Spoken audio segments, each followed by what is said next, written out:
आइए जानेंगे प्राणायाम के रोचक तथ्य। मित्रों, योग दर्शन में प्राणायाम और समाधि की जो क्रियाएं बताई गई हैं, उनका एक उद्देश्य शरीर को चिरस्थायी बनाना और मृत्यु पर विजय प्राप्त करना भी है।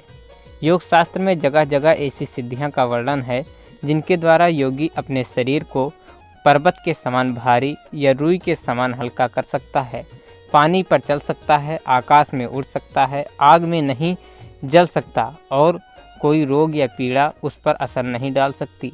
योगी तो आजकल भी देखने में आते हैं जो कि कई सप्ताह तक सांस बंद करके ज़मीन में गड़ जाते हैं, तेज जहर, कांच और लोहे की कीलें खा लेते हैं, शरीर को हथौड़े से पिटवाते हैं तो भी उन पर कोई असर नहीं पड़ता।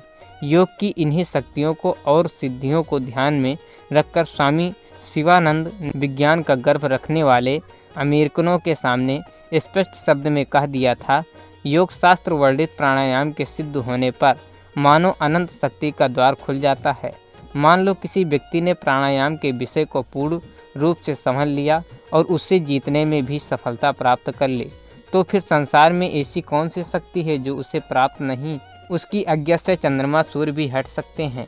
छोटे से छोटे परमाणु से लेकर बड़े से बड़े सूर्य तक पर उसका अधिकार रहता है, क्योंकि उसने प्राणायाम पर विजय प्राप्त कर ली है। प्राणायाम का लक्ष्य उस शक्ति को प्राप्त करना ही है जिससे प्राकृतिक वशीभूत हो सकती है। जब योगी सिद्ध हो जाता है तो प्राकृतिक में ऐसी कोई वस्तु नहीं रहती जो उसके वश में न हो जाए। अगर वह देवताओं को बुलाएगा तो वे उसकी आज्ञा पाते ही हाजिर हो जाएंगे। अगर वह किसी मरे हुए व्यक्ति को आज्ञा देगा तो वह भी तुरंत सामने उपस्थित होगा। प्राकृतिक की सभी शक्तियाँ उसकी आज्ञा अनुसार दास की भांति कार्य करती हैं।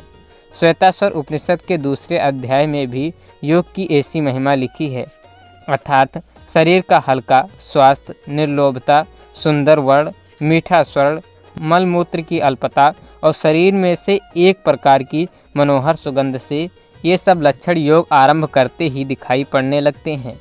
जब पृथ्वी, जल, तेज, वायु और आकाश इन पांचों तत्वों के योग की अनुभूति उत्पन्न होती है, तब समझना चाहिए कि योग आरंभ हो गया। जिसने इस प्रकार योग अग्नि से युक्त शरीर प्राप्त कर लिया है, उस पर रोग, बुढ़ापा, मृत्यु का कोई प्रभाव नहीं पड़ता। लेखक पंडित श्री राम शर्मा आचार्य, युग साहित्य, योगी दधीच। ओम शांति शांति।